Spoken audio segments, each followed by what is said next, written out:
it do, soldier boy? This week we going to war with All Quiet on the Western Front by Eric Maria Remarque.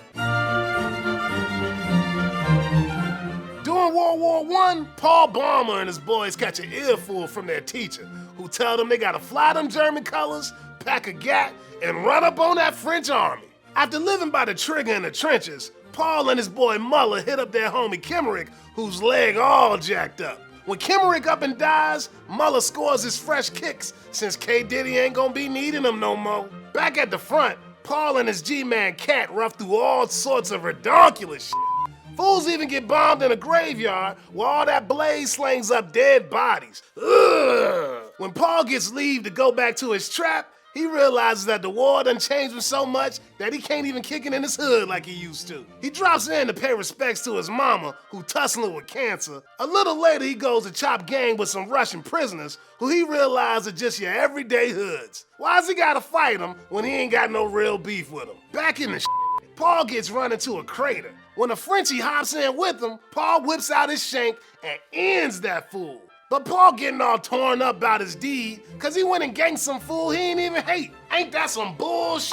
He fesses up to Cat and his boys, but they just like, chill baby, brother gotta do what he gotta do. As the war goes on, Paul sees all his brothers drop one by one. When the Germans start backing down and the end of the war nears, Paul don't give a cause he all alone in the world. Then one day, pop, Paul gets pumped full of lead. But it ain't no thing. Paul's finally got a little peace, and nobody else seems to give a damn. The report of the day simply reads, it's all quiet on the Western Front.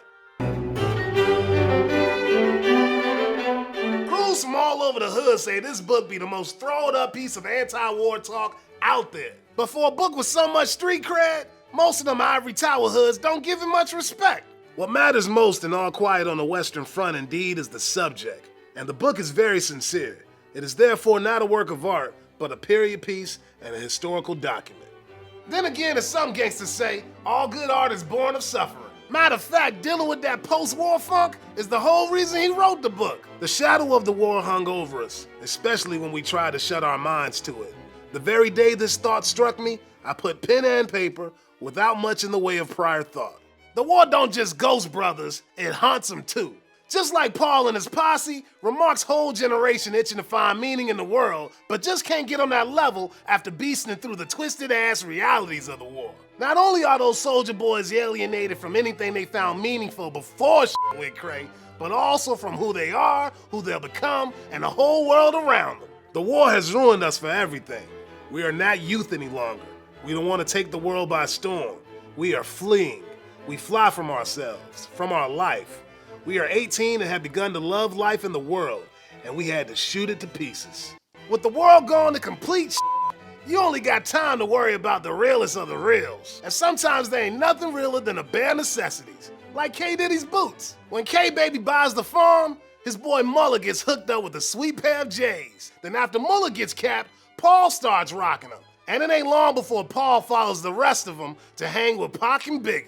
Not only are them boots symbolizing the raw realities of war, but sporting them pretty much marks your ass for death. Paul lays down the cold truth when he says that life is just dysentery, shells, tanks, gas, common graves, and death.